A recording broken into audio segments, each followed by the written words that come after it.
UFC Vegas 103 was supposed to be one of the best Apex fight nights of the year. Instead, we got 10 fights instead of 12 because 2 of them dropped at the weigh-ins.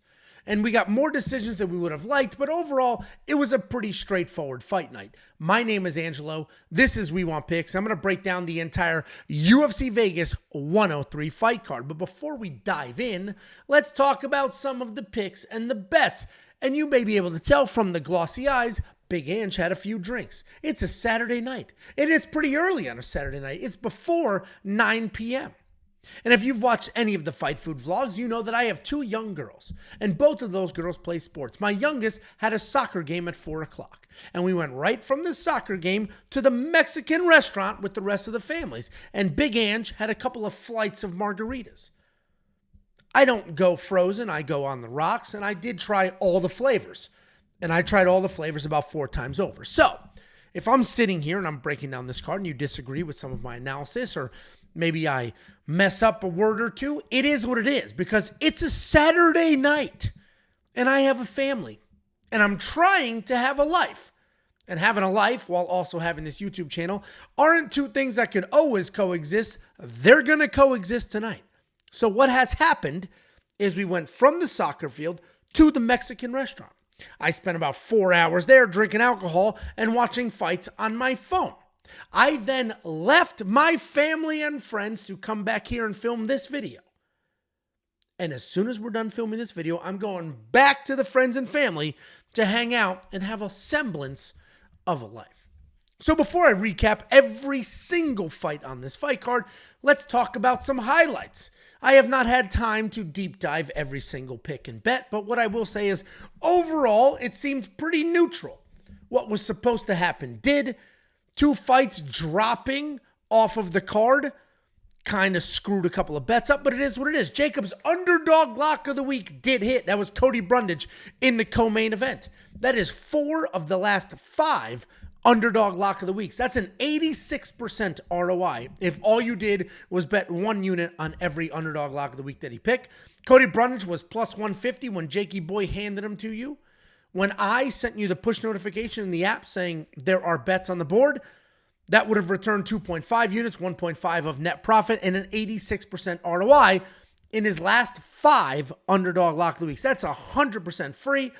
So make sure you like, subscribe, you hit the little notification bell so when Jacob drops a lock of the week video, you will be notified. My safety parlay did hit, and thank God, because I felt like we got screwed last week with Jean Matsumoto. Some of you disagree, but it's impossible to please everybody.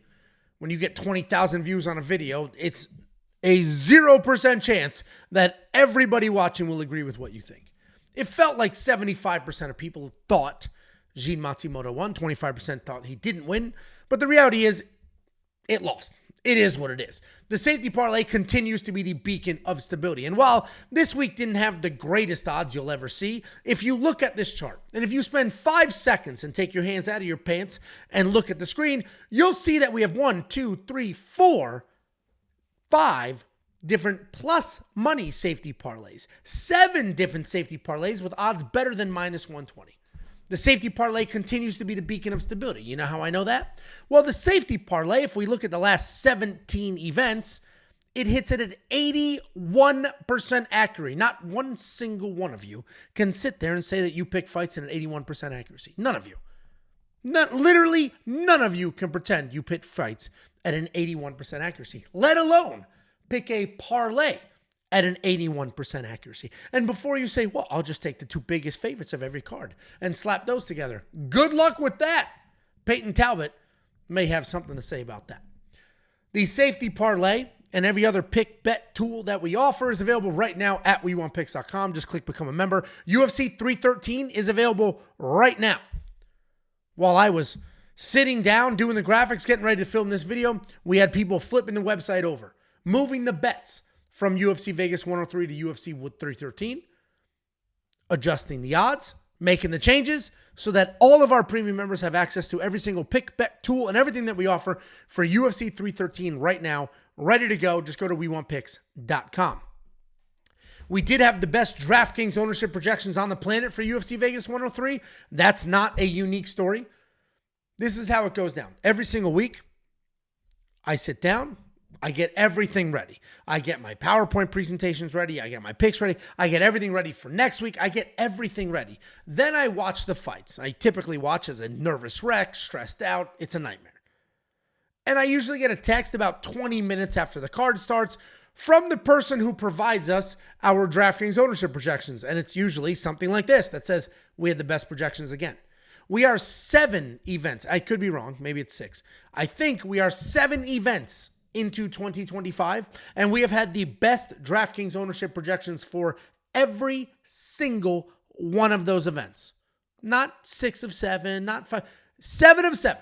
Every single event in 2025, we have had the best DraftKings ownership projections, period, end of story. And if you're going to compare us to anybody, compare us to the biggest company you can find.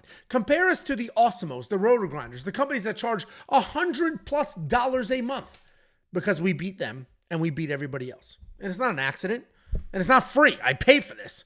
And then I give it to you for $10 a month. WeWantPicks.com. Click Become a Member at the top. If you made it this far in the video, I appreciate you. Here's the 4 events you will get if you sign up right now at the website. The latest addition to this 4-fight streak will be the UFC Mexico card with Brandon Moreno and Steve Urseg. WeWantPicks.com. Click Become a Member at the top. Let's talk about this fight card. Overall, it felt like a pretty straightforward fight card. The fights that didn't go the way that I picked were razor-thin decisions. And that's what we expected.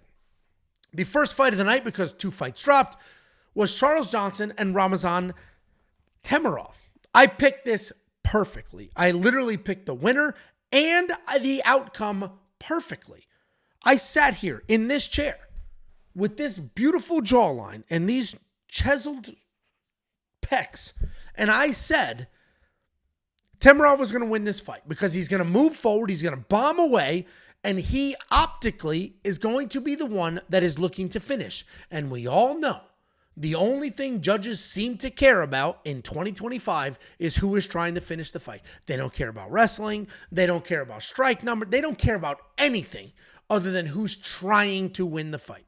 And obviously, Ramazan was moving forward, bombing away, throwing baseballs with every single punch. And he very clearly was the one trying to finish the fight. This was a Charles Johnson fight through and through. Rounds 1 and round 2, Charles Johnson hung out on the outside, trying to be technical, trying to be busy. And Ramazan just moved forward, bombing away, throwing punches from his hips, just winging punches as hard as he could. What optically was not good for Charles Johnson is he was throwing a lot of teep kicks, a lot of axe kicks. And Ramazan was catching them, like on his shoulder, keeping the leg on his shoulder, bombing an overhand with the other arm, and then Charles would fall down. I don't think Charles was falling down because his chin. I don't think Charles was falling down because he was hit so hard. It was mostly off balance. But when it happens 2-3 times a round for the first 2 rounds, that's just not a good look. You're falling down in a fight after somebody punches you. It's not a good look. The 3rd round was very different.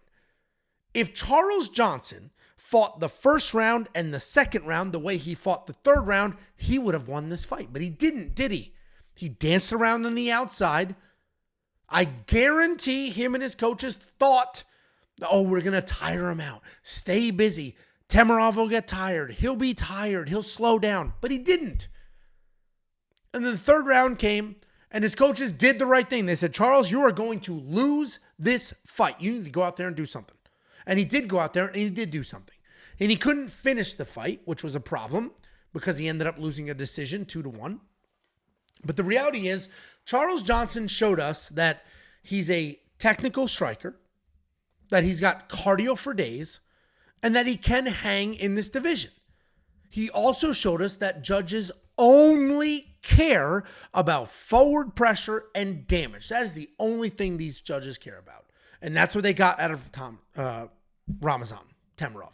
He came forward, he bombed away, and even though in the 3rd round it was a sloppy mess and he was exhausted and he slowed down, it didn't matter. That's not how fights are scored. Fights are scored round by round. Temirov won the first 2, and he won the first 2 by catching leg kicks, by bombing overhands, and by moving forward. And that's it. And it sucks because if this was a 5-round fight, a 20-round fight, a 100-round fight, Charles Johnson would have won. But it wasn't. It's a 3-round fight. And we're not in the game where you can afford to take your time and find your rhythm. You need to go out there immediately and try to make a statement. Temirov won this fight. I thought he would win this fight. And I literally said, I think Charles Johnson's the better fighter, but I think Temirov is going to win a decision because the judges only seem to give an absolute shit about who's trying to finish the fight. And that's what we got here. Then we had JJ Aldrich taking on Andrea Lee. This fight was boring. I get it. I get it. Oh, JJ Aldrich, the best she's ever looked. JJ Aldrich, oh, she went to hell and back in this fight camp. JJ Aldrich pushed herself to the limits. And you know what? Maybe she did. And this is the best she's probably ever looked. It still was a boring-ass fight. And that's what's tricky about this sport. This is an entertainment sport. This is not like the NFL or MLB or NBA, where you have 5 generations of people that have grown up in a city and they've loved that team in that city. So they'll watch them no matter how shitty or how good they are. The best example I can give you is the New York Knicks. The New York Knicks kind of suck. The New York Knicks have always sucked. The New York Knicks are also one of the most profitable teams in the NBA. And that's because New York City is New York City. And they will pay what they need to pay to go there and watch the basketball game. They'll pay what they need to pay to be there in Madison Square Garden. Fist fights. The UFC is not the same thing. You don't have generational fans that will just watch fights to watch fights. You have people who tune in when there's giant events. And you have people who tune out when there's not giant events.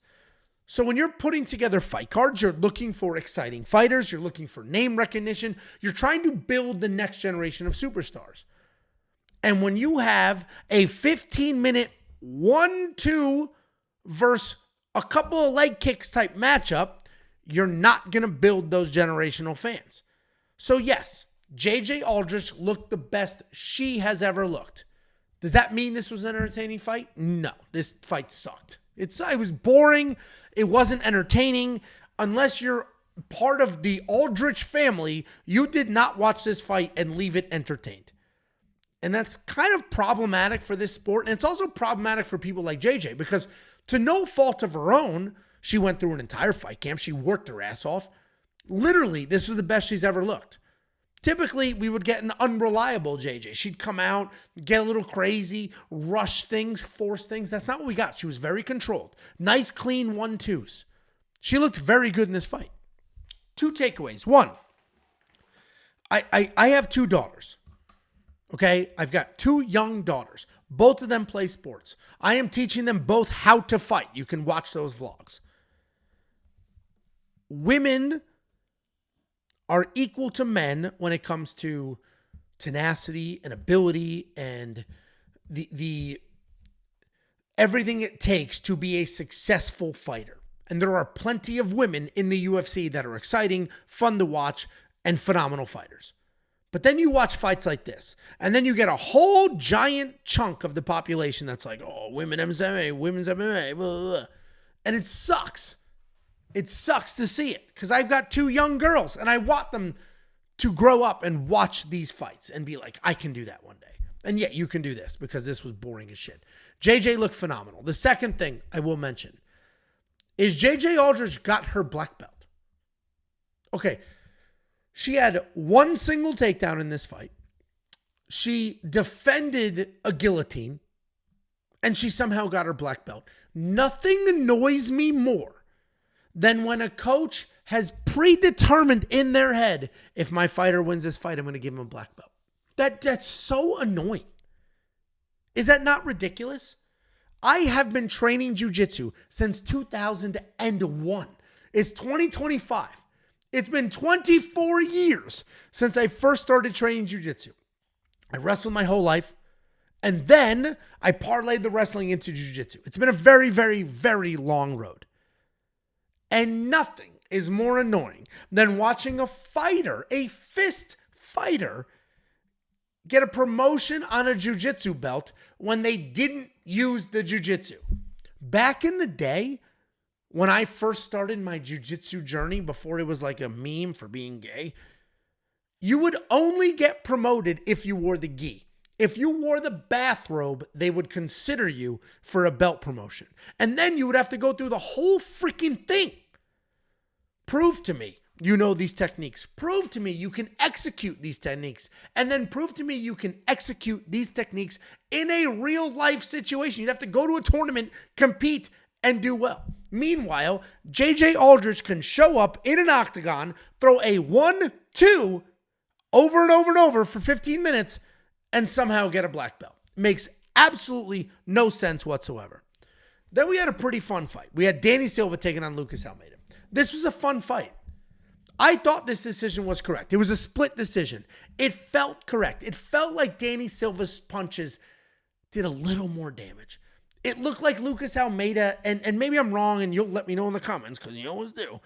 It looked like Lucas Almeida was always about to be in trouble. It looked like every punch Danny Silva landed hurt just a little bit more. It looked like Lucas Almeida was always like, oh God. And that was it. Like, this was just a fun back and forth fight. Was it the highest level of technique we've ever seen? Not even remotely close. Was it the most exciting fight we've ever seen? No, but it was just fun. We had two guys get after it, both of them trying to get their win bonus. Because if you don't know, the pay structure in the UFC is half of your pay you get just for showing up, and the other half you get if you win. So if you lose, you don't get half your money. And this fight felt like two guys trying to get the second half of their money. It was fun. It was entertaining. It seemed to me like Danny Silva won this fight. If I work at the UFC and if I'm a UFC matchmaker, I don't change a thing. Both of these guys are on the roster. Neither one of them lose any sort of clout or whatever you would call it in my mind, because both of them looked really good. And they both had some fun. They both did something exciting. And as a fan, I enjoyed watching it. Then we had Chepe Mariscal. Chepe Mariscal was the second half of the safety parlay. First half was the over on the now black belt JJ Aldrich fight. Second half was Chepe to win this fight. And Chepe did win this fight. What I will say, I picked Chepe to win. Ultimately, the consensus was he's a dog. He's a dog. He's going to win this fight by being a dog. He's a dog. He's just going to outdog this fight. I will say, I didn't love the first round. I did not love it.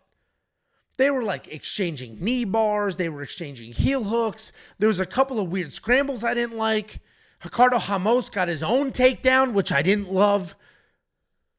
So the takeaway from this is twofold. One, Ricardo Ramos, who we already knew was tough. He's a guy. He's a gamer. He's going to fight his ass off. It is what it is. And that's what we got. We got a tough guy. We got a gamer. We got somebody who wasn't just going to fold to the pressure that was coming his way. So we got that from Ricardo. I expected that. I think Jacob said it in our Tuesday live breakdown. He said Chepe's going to be in some trouble at some points. Ricardo's going to have him there, but Chepe should win. And that's basically what we got, right? Ricardo had a few moments of success, but ultimately Chepe dogged it out. What I will say, though, is if you're looking at these guys' records and you're looking at their recent success, at a certain point, the success has to stop. I don't know who Chepe is going to fight next. What I will say, though, is he's on a 6-fight win streak. Chepe is not a guy that's going to earn himself a title shot. He just isn't. He is somebody I have picked to win every single fight he has had so far in the UFC. I have picked him to win, and he's won them all so far. But he is not a guy who is going to earn himself a title shot. He's a little too sloppy. He's a little too reckless. He should not be getting taken down by Ricardo Ramos. Ricardo Ramos scooped him up and dumped him on his back. That should not happen. So I picked Chepe to win. I threw Chepe in the safety parlay. It got it done.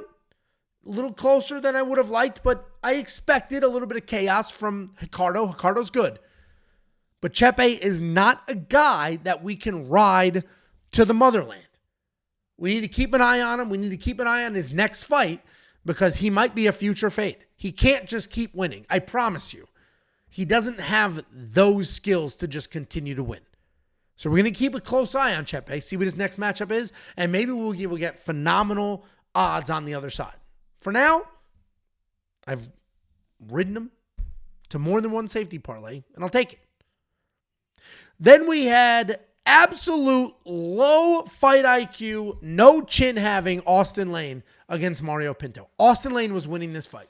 He was winning this fight. And then right up until this happened, he was winning this fight. He was winning this fight two different ways, no less. He was controlling the striking, controlling the cage. He was walking down Mario. He was holding Mario against the cage. He was eliminating Mario's tools. He was making it a fight that worked perfectly for him. Austen Lane is huge. He's an enormous guy, and he was using that to his advantage. He was smothering Mario. And then, when he had some success with the hands, he convinced himself. He said, you know what? I'm not chinny. I've got a good chin. I grew this beard out. I've got a good chin. I can do this. And that was, what a fucking mistake that was. Because he came running out, thought he was going to put Mario away, was aggressive, trying to make something happen, boof. Got cracked with an overhand. I think it was a right. Put out, done. Not only was he was put out vertical and then crank, fell horizontal, his head bounced off the mat. Austen Lane, the chin is 100% officially gone. I don't care who he fights next, pick the other person. And it sucks because if Austen Lane had just a touch of fight IQ, if he had as much fight IQ as Shane Gillis does downs, Austen Lane would have won this. Just a touch, a drop. He would have won this fight. A tiny bit of fight IQ would have said, don't run forward, you idiot. But no, he ran forward. He got knocked out. And that is what it is. Mario Pinto is not great. He's not very good. Do not forget that Mario Pinto was losing this entire fight until he landed one clean punch. Because Mario Pinto is going to fight again. And he might be a huge favorite. And you might just look at Tapology and see a green dot and convince yourself otherwise. No, he's not very good. He's not. Austen Lane was whooping his ass until Austen Lane just thought he could fight a striking match. Then we had the palest person I've ever seen in my entire life beat Danny Barlow. If you've never seen the movie Powder, I encourage you to Google the movie Powder. Because Powder is about a young Sam Patterson.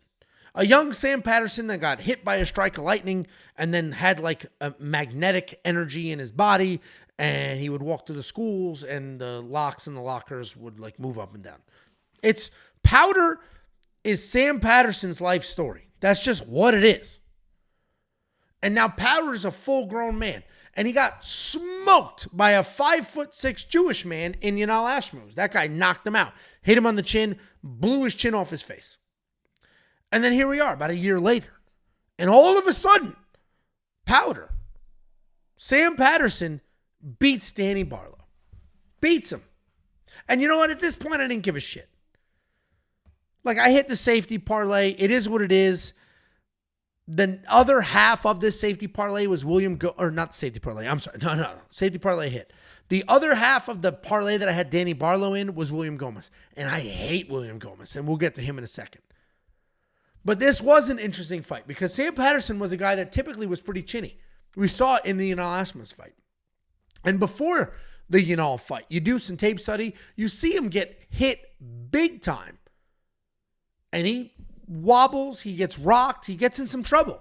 He works through it, but he gets in a lot of trouble. Yanal put the nail in the coffin.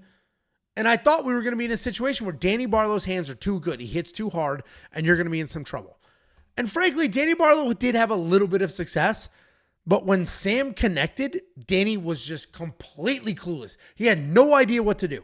He got blasted, was a little bit rocked, and full-blown panicked. And I chalked this up to just unpreparedness. It looked like Danny Barlow had convinced himself that the betting odds were what was going to happen. And that's a reality, right? These are human beings. You're a person, I'm a person. I will sit here, I will read some of the comments, and you guys will say some fucked up shit. And sometimes I'll read that fucked up shit, depending on the mood that I'm in, and it might affect me. I might read a mean comment and then go out there and have to beat my kid to get it out of my system. That's a joke. I would never hit my daughters. I love them to death. But you get the point. And these are human beings as well. And Danny Barlow has been looking at the odds for a couple of weeks. I'm a 3-1 favorite. Yeah, I'm a 4-1 favorite. 3-1 favorite. I'm going to smoke this guy. He's been knocked out. I'm left hand to God. I'm going to knock him out. And that's what this felt like. This felt like a fight where Danny was shocked that the first couple times he landed clean on Sam wasn't knocked out. That's what this looked like. And ultimately, he paid the price. Because I don't care who your opponent is, you need to go in there 100% ready to go for a full 15 minutes. If you find the finish, phenomenal. If you don't, that's fine. You're prepared. You've got cardio. You're ready to go. You weren't expecting anything. That's not what we got here. Danny looked like he was expecting a finish, and when he didn't get the finish, full panic mode. Sam took over. Good for Sam. The whitest dude I've ever seen in my entire life. Like this picture, I had to tone down the whiteness on this picture. I'm not a Photoshop expert, and I was on YouTube Googling how to make white shit not as white. And and we still ended up with this. Then we had William Gomis, my least favorite fighter on this entire card, and he lost a decision because he's a do-nothing French nerd. And if you're watching this from France and you're annoyed that I called him a French nerd, it is what it is. Write the dude a fucking letter. Write him an angry letter. Oui, you suck. It's brutal. It's brutal. And the parlay I had him in had already broke at this point because Danny Barlow was the other half. So fuck it. Burn it to the ground. William Gomis didn't win his last fight against Joanderson Brito. And this fight is a stark reminder of that. William Gomis is a do-nothing, hang out on the outside nerd. And he lost a fist fight against a guy that was just willing to come forward and do something. That's what you saw here. You saw one gentleman do nothing, dance around, avoid a fight, and then one gentleman do something, move forward and try to fight. And the craziest part about this is that William Gomis' job is to fight. That's his job, right? You're watching this. Maybe you're an accountant. Maybe you're a plumber. Maybe you're a cop or a fireman. You have a very clear job, right? Go to a burning house and put out the fire. Look at a spreadsheet and fucking calculate it. William Gomis, his job description is go into a cage and fight somebody to win. Did he do his job? No, he fucking did everything possible to avoid his job. Everything possible to avoid his job. It's a 3-hour lunch break with William Gomis. Guy sucks. We've got him. He sucks. And the worst part about saying he sucks, his skills actually aren't bad. He doesn't actually suck skill-wise, but the complete picture, the whole package sucks. I would rather have a Hyder Amil. I would rather have a Ramazan Temirov come forward, crazy, throwing punches from their hips, trying to fist fight somebody with okay technique than somebody like William Gomis who has very good technique who does nothing. Cut him. Cut him. If I was in charge of this, I'd cut his. I'm the most spiteful. I'd cut his ass out of spite.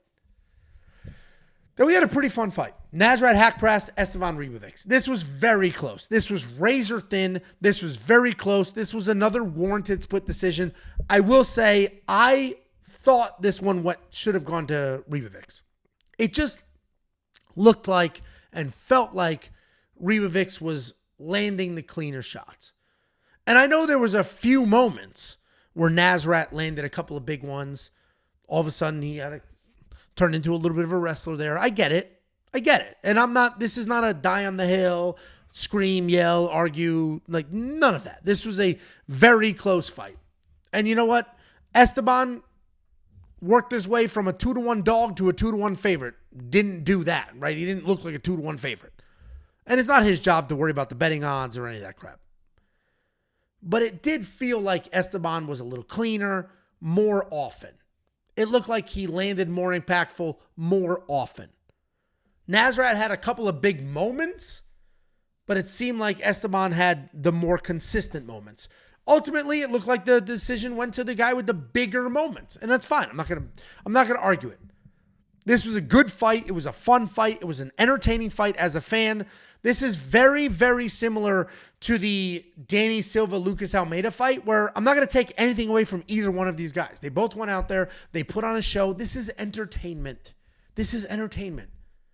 Because if it wasn't entertainment and the only thing that mattered was winning fights, we'd have 1,000 boring-ass Grant Dawsons out there. It would just be J.J. Aldrich and Grant Dawson every week. And that would suck and this sport would die. So this was a fun fight. It was an entertaining fight. Could have gone either way. You could argue both sides. I thought it went the Esteban Ribovic side, but I'm not going to, what am I going to do? Scream? It wasn't that crazy. This wasn't a robbery by any means. It was just a close fight. It was fun. It was entertaining. Good for Nasrat. No love lost on Esteban Ribovic. Maybe we're like, okay, he doesn't have the power we thought he had. But he's still clean. He's still exciting. He's a big guy for this weight class. He still can make some things happen. Fun fight. I enjoyed it. Then we had the co-main event of the evening. This is Cody Brundage after he knocked out Julian Marquez. Listen, I picked Cody to win. I picked Cody when he was an underdog. Jacob picked Cody before I did. I think this is one of the few times where he did a breakdown before I did, and he picked Cody. Cody was Jacob's underdog lock of the week. He got him at plus 150. I don't know if Cody quite flipped to a favorite come fight night, but if he didn't, he was very, very close. And the reality is, the breakdown of this fight was Cody Brundage is a high-level wrestler. Cody Brundage has power in his hands. Cody Brundage is a good fighter, and Julian Marquez can get knocked out. Has been knocked out in a lot of fights recently. And we watched this fight. And it was a good, fun back-and-forth fight early. It was one round. It was basically one round. It was 4 minutes and 45 seconds. Almost an entire round. And it was fun. It was exciting, and I enjoyed every second of it. And it was nerve-wracking because it felt early like Cody was going to win. I didn't bet on this fight, but Jacob did, and he put out that Underdog Lock of the Week video, and I know how you guys obsess over those videos. And I know when Jacob misses an Underdog Lock of the Week, you guys come for his head. Just absolutely, you just sit there stewing, waiting to say something horrible to that poor bastard. But he didn't get to, because Cody ended up winning this fight. I will say, there was a little bit of help from the referee. And thank God this fight was reffed the way that it was. Because Julian Marquez had Cody in a lot of trouble. Cody's mouthpiece went flying. Cody was against the cage just eating shots. A different ref, a lesser ref, or different situation, they may have stopped that fight against Cody. They may have stopped it. The mouthpiece went flying. He was all balled up. He wasn't doing much. Then, probably right about when they were going to stop the fight, he bombs an overhand and then just starts bombing away. Then, there's somewhat of a clean break. Ref says, time. Put your mouthpiece back in. Cody puts his mouthpiece back in, gets a good 20-second reset, comes back, boom, finishes Julian Marquez. I'm happy for Cody. Cody's a guy that gets a lot of flack from a lot of random people on the internet. A lot of people just shitting on him, dogging him. He's had some wild circumstances. Shitting on him for, he's a co-main event. Bunch of fucking nerds on Twitter. I don't recognize this as the co-main event. Shut the fuck up. Be normal, dude. Be normal, you short, chubby turd. I'm talking about one person very specifically. And if he wants to say something, I'll... Good luck. You fucking dweeb. Anyway, Cody Brundage gets a lot of hate. And I don't know why, because let's rewind. What have I been saying this whole time? This is entertainment. This is sports entertainment. That's what this is. And you have never seen a boring Cody Brundage fight, ever. Guy comes out here, lays it on the line, finishes or gets finished. That's it. And if you don't like the outcome, it is what it is. You were entertained on the way in, and there was definitely something to talk about on the way out. Good for Cody Brundage. He got it done. A little bit of help from the ref, but that's just the reality of these fights. So good for Cody. I'm happy. I cannot wait to see. If you don't watch Jacob's Lock of the Week videos, first of all, like, subscribe, do those things. make sure you watch this next week's Lock of the Week video. Jacob is there in person. He's like right there behind the cage watching these fights. I promise you, he has incredible footage of this fight and the aftermath of this fight for his next video. Make sure you watch that video. Then we had the main event of the evening. Main event of the evening was pretty interesting. It was essentially Manel Kape smoking Asu Almabayev. And I got a DM. Right after this fight was over, I got a DM saying, another eye poke prevented me from making thousands of dollars. And I was like, what eye poke? What are you talking about? And this person sent some winning tickets. They made a ton of money. So congratulations to you. I'm not sitting here shitting on you. I'm just providing context. So I get that DM. Another eye poke prevented me from winning thousands of dollars. I said, what eye poke? And they said Asu. Dude, Asu fucking sucked in this fight. Come on, we're blaming this on an eye poke? Asu sucked. He sucked. He sucked. You want to blame it on Ramadan? I don't care what you blame it on. The guy fucking sucked. Manel controlled this fight start to finish. Asu did nothing. Strikes looked like shit. Takedowns looked like shit. Asu looked bad. So now we have to decide, did Manel look good or did Asu look bad? Or is it a combination of two? Like, did Asu look bad because Manel looked good? Like, were Asu's takedowns such absolute shit because Manel has good takedown defense and a good jab? Or did Asu's takedowns look like shit because he stepped up on short notice? I don't know. But they look like shit. Like, Asu did not look good in this fight. This was not a good fight for him. He didn't look good in this fight. This set him way back, and he should not have stepped up and taken this fight. Because Asu was a guy that was 1 or 2 wins away from a title fight. But he steps up on short notice, gets embarrassed. He turned around and ran away. But he lost. We watched that happen a few weeks ago against Calvin Kattar. We saw Yusuf Zalal run away. And everybody shit on him. But that guy won the fight. He dominated the first 2 rounds, ran away the third. It is what it is. Asu ran away and lost. Got finished. And maybe you can call it an early stoppage if you want. But he lost this fight. It was going nowhere. He was having literal 0 success. Not a good look for Asu Almabayev. And it does beg the question, should you step up on short notice? Sometimes, yes. Kevin Holland stepped up on short notice against Hamzat Chimaev. Got enough money to basically retire. That guy hasn't taken his career serious since. But then we get somebody like Asu, 21-2 in his career, on a long-ass win streak, having tons of success, in a position to do something meaningful. Steps up on short notice, gets absolutely embarrassed, runs away, has 0 success whatsoever, gets finished. This set him so far back, he never should have done this. Manel Kape, good for you. You did what you were supposed to do. They put somebody in front of you, you absolutely smoked them, and all you've done is make the case for yourself to fight for a title. Guys, that's the recap. I'm a little glossy-eyed. I had a few drinks, a little animated Ange. It is what it is. If you like the content, please like and subscribe. We get 400,000 views a month. 400,000 views a month. We've got 34,000 subscribers, which means a giant chunk of you have not clicked the subscribe button. Please. It's not hard. If we're preparing ourselves for UFC 313, which is next week, Ankalaev versus Alex Pereira, I encourage you to download the app. We have an app. And on that app, we have every single pick, bet, and tool that we offer on the website. But you also get push notifications. Go to the App Store, search We Want Picks. Then go to the website. Go to WeWantPicks.com. Download the app. Become a premium member. Inside of premium membership, you have full access to every single pick, bet, and tool that we offer. The latest tool is the Fight Simulator. We have a literal nuclear physicist on the team, or a rocket scientist. I forget which. He's either a rocket scientist or a nuclear physicist. It's one of the two, and he will watch this, and I'll get a text. It's one of the two. The guy has a PhD. He's way smarter than I am. Does a whole bunch of shit. He has developed multiple tools for us. The artificial intelligence that we use, that's his. The Fight Simulator is his as well. The Fight Simulator takes every single fight on the card, simulates those fights 100,000 times, and it spits out the outputs. You can then take those outputs, build DraftKings fantasy lineups, do whatever you want to do with it. Then we have a data analyzer. The data analyzer is the people who like to do their own research.